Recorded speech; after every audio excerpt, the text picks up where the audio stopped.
Récemment, les utilisateurs d'iPhone ont commencé à craindre que la caméra frontale puisse prendre des photos d'eux toutes les 5 secondes, comme on peut le voir dans ce type de vidéo. Mais l'iPhone prend-il réellement votre photo? Et si oui, pourquoi? Eh bien, il est vrai que la caméra infrarouge s'active environ toutes les 5 secondes et émet 30 000 points invisibles.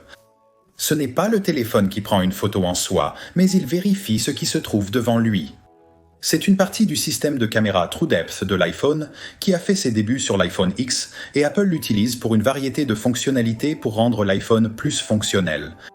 À l'origine, il servait à cartographier votre visage pour l'utiliser comme authentificateur biométrique, vous permettant de déverrouiller votre iPhone ou d'acheter une application sans saisir de code d'accès ou de mot de passe.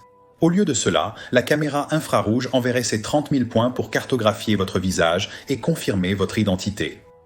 Mais pourquoi alors Apple continuerait-il à activer ces points même après que vous ayez déverrouillé votre téléphone? Eh bien, cela a à voir avec quelque chose appelé les fonctionnalités attentives. Vous pouvez le trouver dans les paramètres sous Face ID et Code. Ces capacités utilisent la carte faciale infrarouge pendant que l'appareil est utilisé afin de faire une variété de choses. Par exemple, si vous n'avez pas touché l'écran de votre iPhone depuis quelques minutes, il vérifiera si vous regardez l'écran avant de le diminuer pour économiser la batterie. Avant, l'iPhone n'avait aucun moyen de savoir où vous regardiez, et il diminuait l'écran quoi qu'il arrive. Cela permet également à l'iPhone de baisser le volume des alertes et des alarmes une fois qu'il reconnaît que vous regardez l'appareil. Avant, pour baisser ces sons, il fallait chercher les boutons d'arrêt ou de répétition.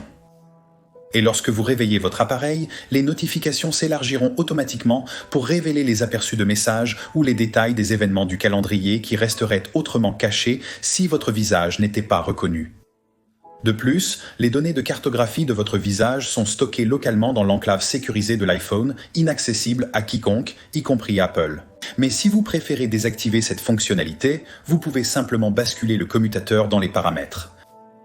Greg d'Apple Explained, merci d'avoir regardé jusqu'au bout. À la prochaine vidéo.